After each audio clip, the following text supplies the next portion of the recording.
Hello, everyone, and welcome back to another episode of the Garment Decorators podcast. Andy and I are very excited to be joined by Vince this week from Stahls. Vince is an expert video editor and knows a lot about content, and he's going to prove it to you all today. Expert. Wow, that's a pretty bold statement.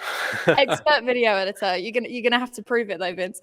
And we're gonna talk to everyone today about how you can approach video marketing for your business, because it can be pretty daunting if you're just starting up a business or you're looking to sort of grow and expand, and marketing or video editing might not be your expert area. So that's what we're going to talk about today. But Vince, before we get started, do you want to give everyone an introduction to who you are, your history, what you do over at Stahls?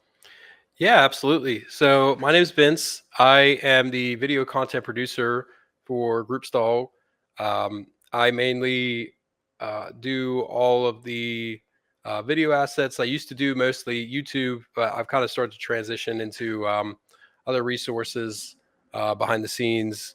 Um, and I still do YouTube too. So that was kind of a misleading. But yeah, so I kind of do all the everything video wise is kind of like my forte, right? I'm not the only one. We have a team of videos or videographers here. But I usually like kind of use my kind of unique talent when it comes to like storytelling and post production and kind of piecing together making something that's a little more than just education, right? Like actually like telling engaging stories is like something I've always been passionate before, well before I started working here. So that's something that I like to kind of bring to the table with our work here. I think that's a good point, actually, because I think in the industry we work in and the company that we work for, it gets quite easy to, from a YouTube perspective. I know we had this conversation the other day about just making the same video over and over again for the sake of telling people how to use the product. But then when it comes to actually putting a creative flair into it, which is what our customers would need to do to market their business, that's kind of like a whole other side to being a creative, isn't it? Oh yeah. Yeah. I mean, there's a difference between, I feel like just like making a video and, making an engaging story or piece. Like, so, um, the thing is kind of crazy is like whenever I was like coming up, like, when I was a kid, like I always wanted to do this. But no one else was really doing it, right? Like it's weird to think that just like 10 years ago, video wasn't nearly as big as it is now. Like, I mean, there was still Instagram and you had your pictures and Facebook, right? Like, but there wasn't a lot of like regular people doing video, right? Like now anyone could just, they could just pull out their phone and they could shoot like a 4K, really nice piece, like just with their phone. And then they could get millions and millions of views on TikTok and Instagram. So it's kind of, it's kind of made it so like people like me, like we really got to like bring something to the table, right? Because we can't just like say, well, I could do video. Well, great. Well, like my 8-year-old niece can do video too, right? So like you got to have something that separates you, and I think that is kind of like the challenge of what like modern day video people are kind of like trying to figure out and navigate how we can keep a competitive edge in what we do and makes our stuff cut above. There's so many different types though as well, isn't there? So like you mentioned the YouTube side of it, but people are employed just to be YouTube video editors. But even when it comes to that platform, there's so many different categories and like niches that people edit for. You've got like the short form like comedy vlogs, you've got the like more long form documentary stuff. And then people also are employed to be full-time video editors for like social media. And again, there's like 3 or 4 different platforms that you have to know inside out to produce successful content for that. And we'll get into talking about that in a little bit, because obviously there's a lot that goes into each and every platform and they're all different. Right. But from a beginner point of view, is there anything that springs to mind straight away that like you would advise people to do or to like look for if they are first starting out? Because there's so much that you have to consider, and like where would you start? I think for like someone that has like an apparel decoration business specifically, I think the first thing that you want to do, like in general, before you even think about video, but it obviously will lead to video, is like kind of finding a niche. Um, that's something that I did a piece with one of our Stahls ambassadors actually over in Pennsylvania. His name is Trevor Murphy. He was a big Transfer Express user, and he basically specializes in disc golf shirts, um, which I wasn't really even like familiar with the sport at all until like I met him. So that's like about as niche as it gets, I feel like. But he also does other stuff too. But basically, he was explaining in this piece, this interview that we did, where um, you really want to like find a niche, and that may take time. Like you might not have it right away, and you might like change that. But um, I think it's really hard to like focus and be successful if you're, spreading out like amongst all these different areas, right? And then so for video wise, I think that if you find like a video type that you're good at, that could help, right? And so some things to maybe think about is like, do you want a face for the brand, right? Like, do you want to like be the person that is like associated with the brand? Like that's something that we have worked with here at our company. We have these recognizable faces. I mean, you two obviously for Stahls UK, like people come to you and they kind of like are coming to you for specific like content, right? Like because you're a recognizable face. When I started, I worked really, really hard. I started the Transfer Express, and I worked really, really hard with Dave Connor to make him the face of that brand. So now, like when you come to look for information from Transfer Express, you're looking at it from him and his unique way of delivering it. Really positive, high energy. Um, and then the Stahls brand, well before I was here, like they've been doing that, establishing that since like '09 on Stahls TV. Faces like Josh Ellsworth, Jenna, Kelly Walters. These are all people that kind of have um, their own unique style, right? So that's something I would say to think about. Like, do you want to have a face for your brand? And then if you do, like, is it necessarily going to be you, the business owner, or do you want to get someone else to do it? Like, um, some things to think about. I'm sure like people are unlimited budgets before. It might be hard to like go hire like a face, right? But like, I mean, people like friends or family, um, and then think about like I guess think about what story you want to tell. Um, if you're like a streetwear brand, you probably should have, be relevant in the streets, or like at the very least, like go shoot in the streets and get some models. They're saying with like you're a fashion brand, you probably want to be able to like actually have, people modeling it, right? Um, if you're like, there's so many different avenues, right? But that what I would say, that's the first thing, even before you get into like technical stuff, right? Like figure out what you want, figure out what you want to do, and figure out what story you want to tell for your business. And then like the technical stuff is like secondary. I think that's a good point, and something that's apparent to me whenever I speak to customers is because there nearly always a story behind every single company. Like if it's brand or fulfillment, chances are you've become an entrepreneur. It's an entrepreneurial nature, and that comes with some hardships, or comes with some struggle, or comes with just trying to change your scenery or your direction in life. And that's often where the heat press or kind of garment decorating comes in hand. So I think it's always people are always a little bit like, oh no one's interested in hearing what I've got to say.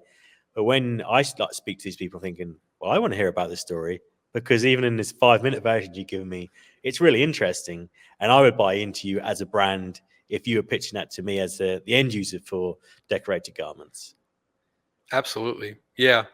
And the way that you tell that too, like you could have like something that people are really interested in, but if you don't know how to tell it, it will fall apart. Like I think a good example maybe would be like, let's say like I was on my way to the grocery store, and then like some crazy event happened, like there was some kid that like almost got hit on a bicycle or something. When you want to tell that, you probably want to skip away from the parts about, well, when I got into my car, I started the engine and I put it in gear and I left, and then I drove down the road here, and then, oh, this kid almost got hit by a bike, and then I went to the grocery store and I got my, like, being able to focus around what you think the customer is going to be most interested in, I think is really key to, like, don't, you know, I think we all like tend to think that like everyone's interested in everything that we're interested in, but that's not always the case. So being able to be self-aware, and then I think identifying like what engages people the most, and then cutting out the fat like around it, right? And just focusing on like the stuff that people are going to engage in most, I think is something that takes time too. I think a lot of that as well is trial and error, right? So like you could think in your head, oh, this is how I'm going to make this particular video. This is going to do really well. Like this concept, I can see it really clearly. Make a few versions of it, depending on what it is, you know, social media, YouTube, whatever. But then your audience might not engage with it, and they might not, you know, respond to it very well. But that's okay, because one of the things that I try and get across to our customers all the time is that these things take trial and error, whether it's figuring out which garments you want to print on, whether it's figuring out how you want to market your business, whether it's trying to figure out who you want to be the face of your brand. The first time you do something, it's never going to be perfect. The first podcast we did was, the audio was terrible and it was very blurry, and I do not like looking back on it at all, but we wouldn't be sitting here now having these conversations if we hadn't have just gotten out there and done it. So I think a lot of that is trial and error to begin with, and being okay with producing something that might not go down very well or might just kind of not get many views, and being like, okay, well, we'll try something else now. Exactly. 100%. You can't be afraid to fail or put something bad. And no matter what you do, the beginnings are always going to be rough, no matter what. You could be a prodigy. Like you could be, you know, Spielberg or Kubrick, like when it comes to video, right? Like their first projects are going to be just as bad, right? Like, so you can't be discouraged by that.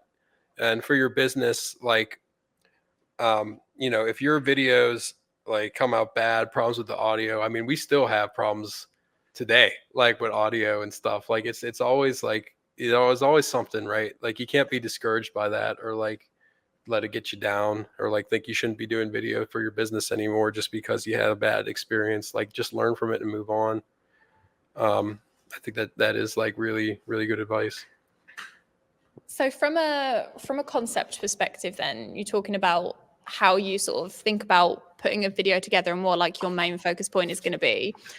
Say you have a video idea for Stahls that you're planning, and you're going to see it through the actual pre-production, shooting, editing, and then seeing it through to being published. What is your creative process to go about making something that might be an idea in your head or a plan on paper come to life in video format? Like, how do you go about that from start to finish? Yeah. So the first thing I do to start is I try to see if it's been done before. So that's always like the first thing. Like when I have an idea, like I want to see like, is there something that is similar that I could compare it to, so that I at least have a foundation and I can kind of like, you know, I don't have to start everything from scratch. Cause I mean, I love, like, I think that when it comes to like creative work, like, you know, it's kind of a labor of love, like in terms of like, usually the best stuff is going to take the most work. Like when you have a completely fresh original idea, like that's really hard to do in any field. Forget video, like just like coming up with something on your own, I think it is harder than, and less people do it than we think. I think there's a lot of like most people's jobs and most people, what we do is like really copy paste, because it's so much easier. And I do that a ton too with my stuff. I'm not vilifying people for that. But you know, so anyway, so but to how like I kind of start an idea is I usually like look to see if there's something like that. And then I take pieces from that and I try to come up with like my own, you know, my own stuff and like apply it to however. So for example, we're coming out with a new series of like customer stories for Stahls that's going to be on Stahls TV. And the first episode was for a streetwear brand called Cash Cows. I'm actually wearing their shirt. So they do like all cow print stuff, which is like, it's really unique, but, and you know, it's never been something that I've been exposed to before. But like, it's been, his business has been taken off, right? Because like I said, he found his niche and like he got an audience and he got some celebrities to wear his clothing, which will all be like revealed in the episode. But for this idea, like I wanted to, you know, I've never done like street wear stuff or anything. So I was looking for some inspiration. And then there's a company that does really good videos called Vice. They're like a huge like YouTube content creator, and I just loved like their style of like how they did like their documentaries and stuff, because I've done documentaries before, and obviously for Stahls we've done a lot of like customer stories and testimonials before, but I wanted it in like a raw, like authentic way that like really leans into the person's personality, because this guy Romo, he's got like this crazy personality. Like he's awesome. He had the shades on and everything through the whole video, and I wanted him to be the spotlight, right? And like just figuring out how to do that. So yeah, so do your research, find stuff that you like, and then I would say after that, um, I always like to like have like a shot list. Like I understand that like not everyone that's watching this right now is going to be like, you know, trying to make like a Hollywood film, but like I think like even in general, like just for your business's content, it's always good to do some prep before you go shoot. Like I wouldn't just take the camera out and start firing and hope it goes well, right? I would always like have a plan, even if it's like just a basic like shot list or outline, right? Like of like just your ideas, like what you want to show, and that'll help you like stay organized. I think when shooting, a full shot list is always great, but like sometimes like it, you know, you just got to go. So definitely do some prep beforehand. If you're doing like something where you're talking, I would definitely like at least make an outline. So that would be kind of like how I would go into that. And then shooting wise, I would say you know, always more is better. Like, you know, it's always better to have more stuff and then throw it away later than it is to like get leave and then not have enough, and then you got to reshoot. And then sometimes if you're like on a location or something, you can't reshoot, right? So don't be afraid to get more stuff. Um, you know, if you don't feel like going through it all, you can always just delete it, right? Like, but it's better to have it because, you know, once you leave, you're done. So I always try to shoot more and get like a bunch of different angles, right, of your stuff. You know, just general kind of advice, I feel like. And then the editing, that to me is like, that's the process that the editing is the process where I think is like the most impactful, actually, to be honest, in terms of like what separates. I mean, obviously the content is the king, right? But like how you present it, that's all done in editing. Like what story do you want to tell? How do you want to present it? Um, and that is just like, you kind of just gotta, there's not huge advice for that because everyone is like so different with their edits, how they do stuff, right? Um, so I would say for that, just kind of focus on keeping it for your business, at least, like just like what I talked about before, just keeping like the most engaging stuff, making sure that's shown. Have that first now, because attention spans are really short now, right? Like I've been talking now for like probably 3 minutes already, like you know, so people are probably already starting to tune me out. So like having, you know, making sure that you are putting your best stuff forward, like in the front, right? Because that's going to be the most key time to get someone's attention. So and then posting it. Yeah, so that's kind of like a long-winded answer of like how I do a video, and like obviously there's a lot of like key details that I'm leaving out, but I think that, you know, that's kind of the gist of it. You know, see if it's done before, um, do some prep work, shoot as much as you can, and then I would say just for editing, just like focus on the most engaging stuff. Don't be afraid to have a sharp knife. The prep work is is really important. I think, especially for a lot of people who'll be listening, you probably are going to be doing a very sort of lo-fi version of what might be done. Is, you know, even when I remember when we first did a lot of the videos here when Molly first started, is like, Please don't. I still have PTSD from that. but the simple things like just have like a big piece of paper in front of you with like at least like your website and things like that, because like you'd be surprised at the stupid things you'd forget because you're not used to being on camera. Stahls.co.uk. Yeah, you'd be like, oh, I didn't even give the product name, because you're so used to being in the zone with your own business that you're like, oh, I should probably say that. But if you have it like shorthand, at least you can just at least be like, oh yeah, I better, like say, over record, just do a few different versions of everything. Just, you know, start from the beginning if you have to, but at least you have it in case you wanted it later on that way. Yeah. So I got a question for you guys. So can you guys Oh, tell I'm me? nervous now. Yeah. It's got to be a two-way street, right? So like, so I've said, obviously off camera to you guys before that I very much admire your studio. I admire what you guys have established, your look, your personalities, your different, the podcasts like this like have been great, and then your other content too. So like, what was the journey like starting that up, right? Like, how did you guys, I'm assuming there was a point where it wasn't like this cool when you guys didn't have these cool lights, right? Like, so what was that? I know that's a really long question, but like, can you tell the audience like kind of how you started to get to where you become? I think when Molly first started, we have pretty similar sensibilities in regard to what type of content we want to put out there from an education point of view, from a style, and just to be quite video first with a lot of things we do. But I think there was definitely a period of time when we have the idea, but we didn't really necessarily get started because no one really wants.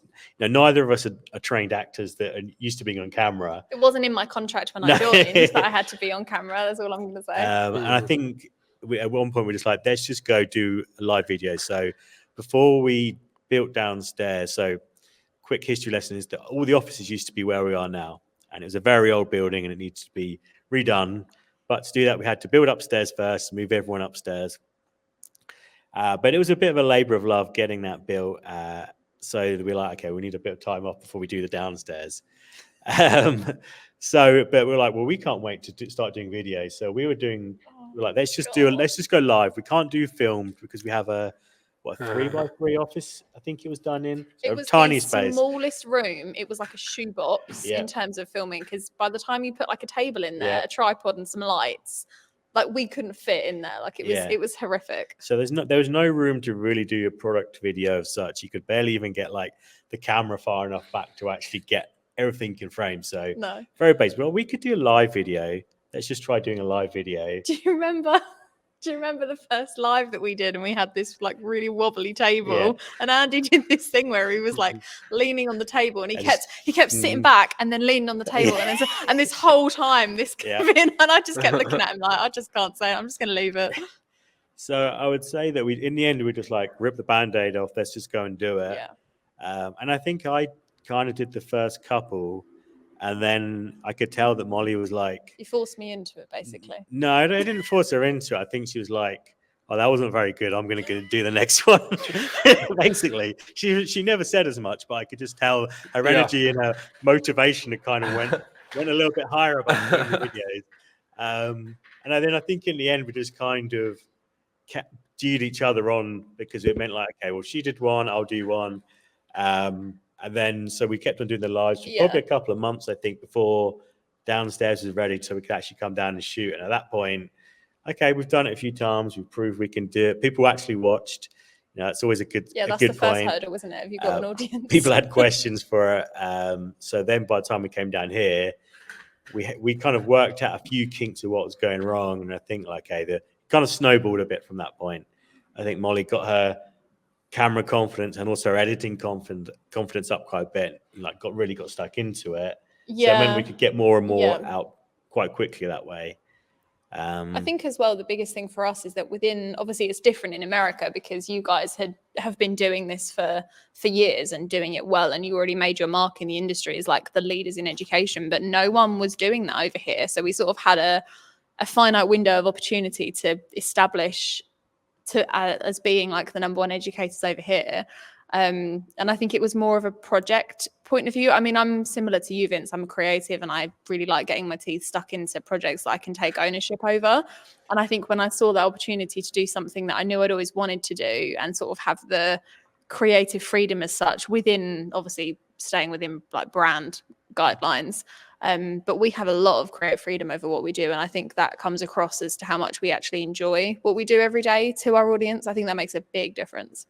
But I think ultimately what it came down for me is kind of essentially being responsible for, the web sales of Target as it was in Stahls now is like, if we don't go and do this, we are essentially the reason for not being as successful as we could be. that's kind of what it came down to. I'm so glad you never said that to me at the time, because it would have really freaked me out. But the products we have, the business we're in, it's practical, it's show and tell. So if we don't do this, we're going to be less successful. It is as black and white as that for us, really. Mm-hmm. Oh yeah. We had our humble beginnings too, actually. Whenever I started at Transfer Express, it wasn't that bad. It wasn't a closet, but I remember when I started, the video, like the room where we did the videos, it was this giant, like it was basically this big storage room in a warehouse at Transfer Express. And the audio, it was just like you were in like a church hall, right? It was like this echoey audio that we had going on. And then every 2 minutes you would hear "Doot, doot, doot, doot," from the forklifts like going through. So like that was really challenging in the beginning to like get through that. And then we steadily made improvements. Like we redesigned that studio, we got soundproofing up, and then we had this backdrop before when it was just like a trade show background. And I was like, eh. So we changed it to like a black background, and eventually we constructed a whole like studio actually, and it was done by like the people that worked in marketing at Transfer Express in Ohio. Jacob Ayers, Michael Romano, like they all work like behind the scenes at Transfer Express, and they all built it from scratch. And it was just like, it was really cool to go from that. And then actually we moved to another building too. So we moved to another building. And then when we were making this move to another building, they proposed the studio be in like half the size that it was. And then I was just me and the other videographer. We were just like, no, we are not allowing this to happen. Like we like literally like went to the builders or like the construction people, and then went to like the head of we talked to the head of Transfer Express, and we were just like, listen, like no, like we need to we're not going to go backwards, because like you said, like this work is so important, right? Like we're the intro and the face to a lot of people, right? And so like it's not something that should be slept on, right? Or like put in the closet or whatever. So it's awesome to see you guys, like how you guys have come up like from like a closet to like what I genuinely think is one of like the coolest studios, especially in like the apparel decoration world. We're primarily here to educate people for sure, but I mean, I think that stuff matters. Like, I mean, like if I just wanted education, I could pick up an encyclopedia, right? Like that's education, but like that's not always going to get the message through because it's not engaging. So I think doing stuff to engage people helps people learn more, and it makes people want to come back and truly embrace like the work that they do. So awesome stuff. So Vincent, because we want to make sure that this is something that people listening who probably have not got the luxury of having someone like yourself on the team, unfortunately, but they could definitely learn from you. You're gonna make me blush. If you're the luxury. I'm gonna put a post filter on that so that you get like bright red. Oh god. Let's assume probably that most people listening to like, okay, I've listened to Vince, I'm gonna go and do it next week, I'm gonna start filming, but really to get started, what would you recommend that they actually need that's reasonable for people? Because I think most, like I said earlier, most of it could be done on a camera, but is there anything that you would say is like a non-negotiable that's not an outrageous cost that most people could perhaps afford? You're talking about equipment? Mm-hmm. Yeah. Okay. Well, I think that honestly, to start, like you can do a lot with your phone now, to be honest. Like, so I mean, I don't know if it's worth like just starting to invest in the camera, unless you're like, I would say start with like your phone first, right? And then see how it goes, because like, it's like I said, it's like we said before, like, the content and the story is king, like camera angles and like shot depth and like that's all like great and important, but it's not as important as the content that you're putting out. And sometimes that actually took me a while to learn that, to be honest. I would get so obsessed when I would do like college films. I would think of scenes, right? I would like think of like these great scenes. And then a professor that was really brutal for me at Penn State, she was like, yeah, that's great. You have a bunch of pretty scenes and they don't mean crap. So, I focus on like the content. So in terms of equipment, I would go to phone to start. And then I would, if you're talking a lot, it would be worth it to me to invest in a mic, something like, actually I have it right here. That was great. Like something like a little, like lav mic. Like this was really cheap. Like this was like, I think it was like $75 on Amazon, in the 75 US dollars. So like, I think that having clean audio is is honestly more worth the investment than the video. I think that the phones do a ample job of like getting basic video, but like if you like have your phone like here, if you're filming and then you're sitting way back here, or you're moving around, like you just saw it here. Like if I go over here, like it's a lot harder to listen to me right now than when the microphone is right here. Basic stuff like that. And you can't do that if you don't have a separate mic. Right. And so I think that having a clear voice for your audience to hear is worth the investment, absolutely, to start out with. So I pick up like a lav mic, pretty cheap, and then you could have an adapter that hooks it to your phone. Although that's been dodgy. Molly and I have had problems with that before when we did a live stream, but I'm sure like maybe not do a live first. Like that's probably some good advice too, right there. Is don't start out with a I wouldn't go live first. I would do the opposite of what you guys did. I would not do a live to begin with, because if something's screwed up and they can't hear you or whatever the case is, then it's bad. Did we even have mics when we first went live? We did, but I don't know if you remember, we did have a bit of an issue on the first ever live that we did. We have many issues. So we were doing, and we didn't just do a live. We were like, let's do a live with a partner on the first live. So I don't know if you remember, Did we do that? we did it with Beachfield a long time ago. So with Hadley when he was there, and we did a test. We did a test run. Everything was fine, working great. And go live about 10 minutes before live, and we used to have the project. We had like a TV on a stand over there, and you're like, oh, I can't see what's going on. Oh, don't worry. And I was like, oh, don't worry, I'm about to share my screen. But what I didn't think was that and we muted the TV so it didn't make any noise in the background. But because I was sharing my screen, I was sharing the audio. So the speaker was being shared to the TV, which was muted. So like we pretty much go live, and I'm like, I can't hear the other person. I was like, I couldn't figure it out. And you got to say you're going to go live at 12. You got to go live at 12. So, and what I had to do was I had my my headphones. So I got like an AirPod or something like that in one ear. So like, well, I'll just stream it off my phone so I can still hear what's going on, because I've got to go live now. But there was a delay of about 30 seconds from when you're on StreamYard when it's actually happened to when it's actually been received by someone external. So if I was watching live, it was a nightmare. So I basically had to, because we knew what we were talking about. We're like, okay, we're doing 5 products in this order. Yeah. I just basically had to like watch his mouth, and when he stopped, I knew that then I could speak. And then I'd be hearing his voice like 30 seconds delayed. So I'd be talking over myself while I'm trying to speak out.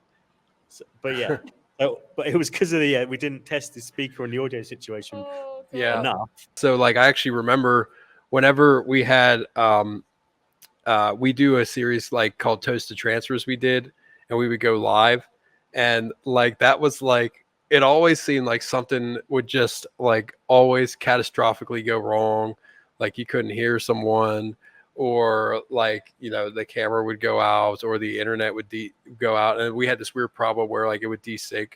So like my mouth would move, and then it would be like delayed. Like when I would like talk, like the video or the audio would come in later.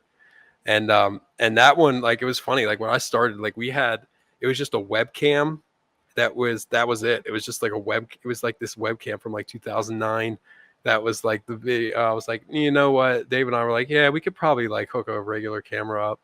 Like, so like the lives have, I think, honestly been the biggest improvement that we've seen, like from our stuff. I mean, it's still never perfect, but I remember like, in the beginning it was rough. Like for lives, it was almost like not worth it. Like and like a lot of the times, like we did our webinars, and the webinars would be great, but like usually when we started, it was just like a PowerPoint because it was just so like scary and like not worth trying to mess around with anything else. And then we went from that to doing these grandiose, big shows. I mean, we did like I think last year you guys did the global masterclass, and I thought that went like amazing.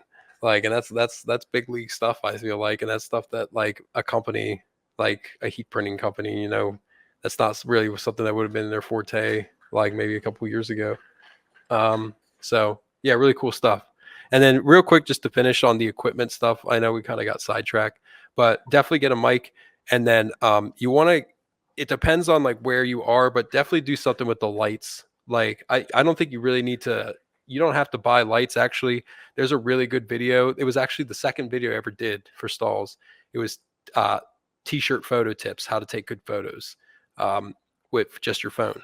And it was like basic, like $20 stuff, like a just a white bounce card. And then we put the t-shirt by the window and just bounced like the window light on it.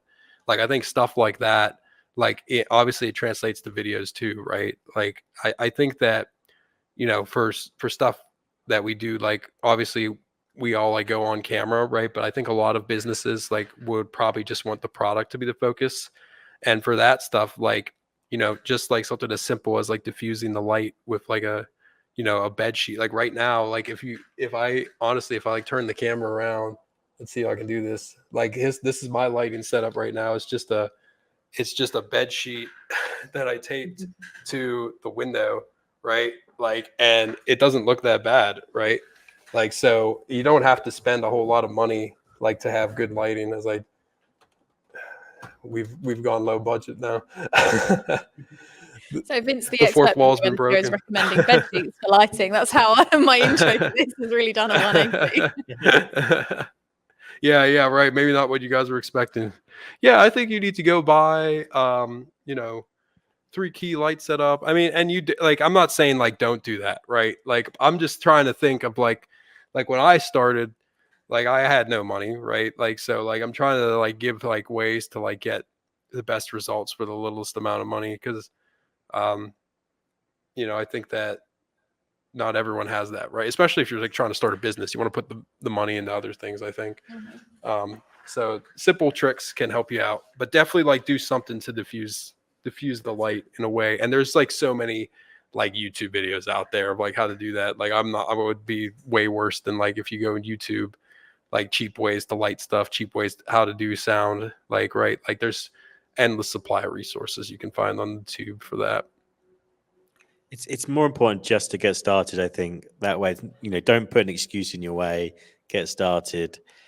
In terms of from an editing perspective, though, but you can achieve quite a lot of that just on your phone as well. If you've got it as a one continuous video, you could do the majority, I would have thought, from the video or from a cheap phone app perhaps as well to get started that way. Because I think to me that seems, if you can get past the kind of fear of being on camera, that's one thing. But actually, I think where people most likely to come unstuck or most likely to kind of use it as an excuse to not post the videos because I haven't finished editing it.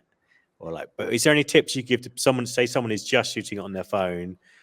I mean, cutting out as much as more than you think you would need is a very good thing. But is there any kind of practical advice you'd have for editing on a phone? That's tough with me because I'm like a victim of what you just said, right? Like I still struggle with that, like just knowing when to call it, and just because I always feel like when it comes to the editing, like the amount it's always like the more time the better it is. So it's a matter of like how much time are you willing to put into it, and how much time can you put into it, and then balancing that, right? And like being realistic and saying like, okay, like admitting that something is what it is. That's something I've always struggled with way before Stahls. Like I've always been like a little bit of like OCD, like, and obsessive with my edits, because I feel like that's the last step. Like that's the final buck. Once you're done with the edit, the video is done and it's out there forever, and you can't get it. I mean, I guess you could get it back. You could delete it, but like the point is that like you're moving on after that, after you're done with the edit. So I think that number one, not everyone's going to be like that. Probably most people aren't like that. But I think that my advice would be for like a regular person editing is number one, being done is always better than being perfect. Like that's just the reality, right? Like nothing's ever going to be like 100% perfect. So don't be ashamed like of like the video isn't as absolutely perfect. If you've worked on it now, if you look at the clock and it's been hours, like just go, like it's done. Right. And then I think that the other advice would be try to, I already said like focus on like the stuff you think is most engaging, but I would suggest after you like cut it, right? Like cut it to what you want, show it to someone else if you can before you post it. If you can have like a friend or something and then watch their reaction, like see what they're reacting to. When I was a kid, I've been like doing video editing since I was like 9 or 10 years old. And like I would, make my own little stories and then I would show my mom like the video, right? And then I would play it for her and I would watch when would she like get distracted and like go do something else? Like when would she like sit there and like laugh, right? Like little things, right? Like take note of that and don't ever get like offended by someone's feedback, right? Like always take it objectively, unless maybe that's like an overstatement. There could be something really bad, but like for the most part, don't take feedback personal. Like even if it's something that you really believe in, like you really thought. Like actually, like to be transparent, a good example was one of the things I've been working on for like a long time now is new Hotronics assets. I felt that the brand really they preach innovation and I felt like the videos were not innovative. I think that they looked more like industrial than they were technology, and I thought that the brand needed to have like a tech look to it. And I had these ideas and that I was inspired by like Apple um when they do like some of their product releases in particular with their VR goggles. And I tried to apply that and I tried to like do the fly around like the kind of thing. And I spent a long time editing it and I thought like, oh, this is so cool, cutting edge. And then like my supervisors, yeah, this is really distracting. Like, and I'm like, because it's like wobbling all over the place. It's like, it's a lot of like movement. And I'm like, yeah, I think you're right. Like, it was just because I got so caught up in, this idea. And then like, but to have someone else take a step back and like that wasn't married to that idea that you have in your head and just look at it for what it is, I think is so valuable because that's how a person's going to watch it. They're not going to watch it from your eyes. They're going to watch it from their eyes. So another long-winded answer, but when you're doing your edits, always think about the person that's watching it that's not you. And I think the best way to do that is to have someone else look at it when you're done. And then in terms of like actually doing the editing, like the actual process, like, uh, That's a whole other conversation. yeah, that's tough. That is a whole other conversation. I mean, like in terms of like technically how to do it, like on your phone, I would, cut up your clips and then like post it like, or like put it on like TikTok or like Instagram and there's a lot of great tools that they do now. They've gotten so much better at that. I remember when I first started, that was like, they were not like super polished with that yet. It was so frustrating. I would try to edit something on Instagram and then like my phone would like I would get a text and I go to text and then I go back to it and it was all gone. And I would just like throw the phone. I was like so mad, but they got so much better at that. So yeah. But there's some good advice wrapped in there as well about in perhaps giving yourself specific time to do it. Most of the people who we're talking about here have they have a full-time job, so we're talking like an hour a week to kind of get a lot of this done, maybe a couple hours if you're lucky, or if you're prepared to spend your weekend doing it because it's a good idea. But actually, there's apps you can have on your phone where you can basically say, don't let me use this app for an hour something like that. So like we'll put it on like sleep mode so no one can text you for it during that hour. Like, I'm just going to sit here, I'm going to clip the bits up and I'm going to put them in act 1, 2, and 3, and then I'm going to post it, because that way there's no distractions, there's no excuses. You just kind of keep it simple, keep it very focused. You know, don't let anyone phone you. Turn your emails off and just concentrate on this, because otherwise it will never get done. Oh yeah, absolutely. And like, if you find yourself really struggling, I think, to edit, like if it's like it's just like the worst thing in the world and you hate it, like try making the stuff like shorter. Like, Yeah. you know, don't make it so that you have to edit this grandiose video. Like, do something simple. And then like once you get more confident with that, then you can make it more complex and more in depth, right? Like, so yeah, absolutely. It's like putting the time aside. I have those those app blockers too, on my phone, the screen time thing, like to keep me from going off. It's weird. My niche, you know what? Yeah, we ain't gotta get into it. Like what I like to do with my, we ain't gotta get into like what I like to do on my phone on my spare time.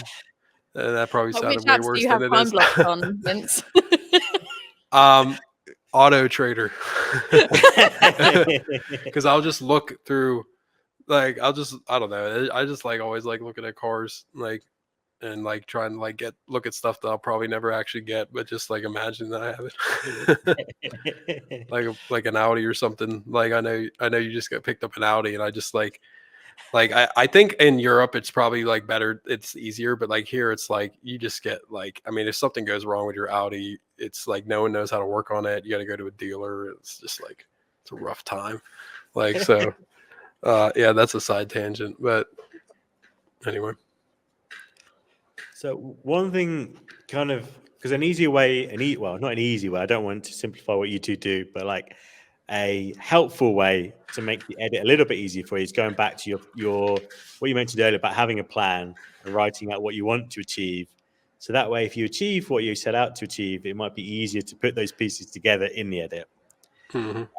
So in terms of, you know, thinking back to like trying to get everyone who's listening to tell their story, because I really want people listening to tell their story. If you were, you know, going off to one of the customer shoots that you do or the heat press transformation series, when it comes to you kind of learning about the person you're going to visit and film, do you have like an interview process or a process of learning about that business that perhaps people could apply to themselves, like certain questions you like to know about them that they could write down, and perhaps if I write down these answers and then, you know, give a long form piece to camera about who I am and what we do, that they could perhaps use as a starting point to telling their story? Wow, that's a really good question.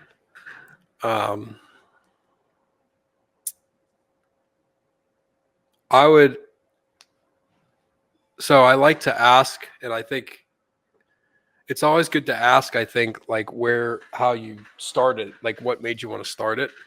Because I think that in turn could tell a big story right there.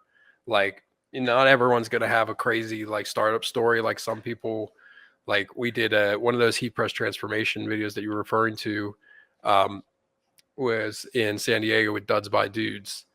And when I asked him that, his answer was literally like, oh, I just wanted a business. I want to make money. Like we just did it for beer money in college. Like, you know, not the inspiring answer I was looking for, but that alone is interesting because, you know, if that was your goal, just to have like beer money or whatever, like it's crazy to me that it spun from that to something to now he's fully invested in this business that has like over 100 employees and is like one of the best, you know, biggest fulfillers down there in the West Coast, right? Like, so that alone is like kind of a cool story right there. Even and then some people have really inspiring stuff, like, you know, how they always wanted it, or it was like for charity. One of our own companies that we just recently acquired, that's part of the Stahls family, Fulfill Engine. Jason Tompkins talks about his company was for startups, like and like GoFundMe's and you know, fundraiser stuff. Like that's how he started, and obviously he spun it into this crazy business. So I think that's always interesting to hear that. That alone could be a great story for your business, something you can market. Another question I think is like, what what do you think customers can come to you for uniquely?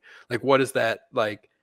Like I said, like that's just another way of saying like, what is your niche, right? Like, what do you can you bring to the table in your business that other people that you can't get at every other apparel business? I think is a good question.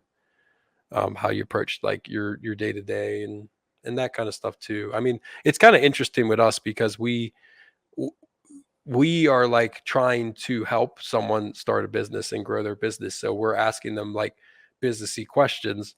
But I think that for if you have your own business, that's not really people don't really care, right? So like it's like it would be a matter of like what can you bring to the customer? Like that's another one. Duds by Dudes had a really good quote. Like their motto is count on us, right? Like we're always gonna deliver, and it's really important to us that we deliver on what we say, which is kind of funny that that's a competitive advantage. This is what he said. Like it's funny that it's a competitive advantage now to just do something you say you're gonna do, but it is now. And so they lean on that. And so I think something like that would be like a good question to ask yourself and like kind of have like for content.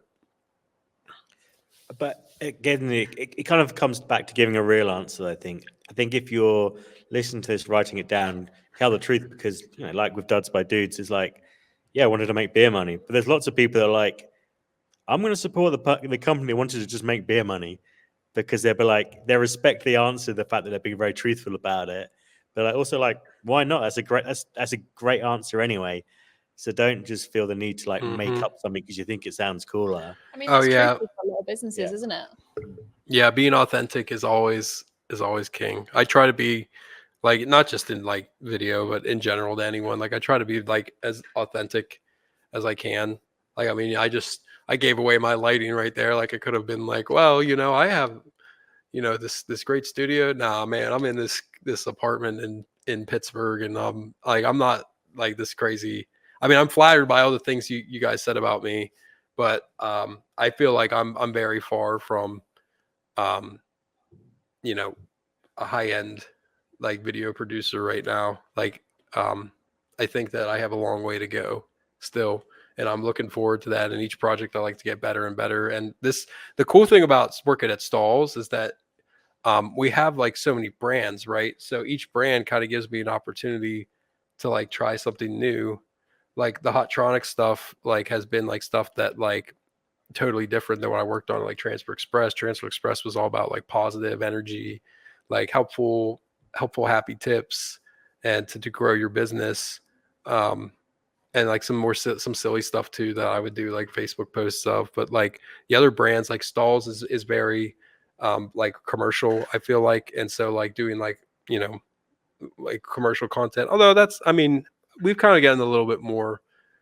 That's not true. I'll take back what I said about that Stahls TV, because they kind of are like a big melting pot now, especially like some of the stuff that Kelly and Jenna do is like very different than what the stuff like Josh does. And so that's going to kind of a melting pot. But yeah, so just being able to grow and develop has been really cool and a really cool opportunity to be here. And I think that would be a good approach for everyone that is watching, like regardless of video or not, like for your business or not. Um, just keep trying to make yourself better at everything you do. To be honest with you, I think that's a pretty good way to finish this podcast. That little inspirational speech from Vince there, that has wrapped perfectly. Unless you had anything you want to add. No, I was just going to say, as a kind of piece, a complimentary piece to this one, is to go back and listen to the podcast that you and Kelly did a few weeks ago about the actual, more specifically about getting yourself in front of camera and the kind of baggage that comes with that. There's a really, really interesting piece that would work as a very nice companion piece to this one. Yeah, we sort of dive more into, for everyone listening that might be interested in that, we dive more into it's like more like the personality side of it. So like Vince was saying about how to approach storytelling and how to, who do you put in front of the camera? What do you want the finished product to look like? So yeah, agreed. Thank you for that. Vince, thank you for taking the time to come on the podcast. I think your comments and insights are super helpful to anyone that's starting, growing, whatever it is they're doing with their video, and hopefully they'll go back and check out all the cool videos that you've made for inspiration as well. Thank you guys so much. I appreciate it. This is awesome. I love what you guys are doing. I watched a little bit of that Kelly one that you were talking about. It's really cool to hear from her and like how she overcame like, you know, getting past the camera and like not in like her unique style, not wanting to have a script, like really cool stuff. So definitely check that one out too. And thank you guys so much for having me. Anytime. I'm sure it won't be the last time you're on the podcast. And thank you, as always, to all of our watchers and listeners. Don't forget to like and subscribe on whichever platform you are watching on. And we'll be back next week with another Garment Decorators podcast episode.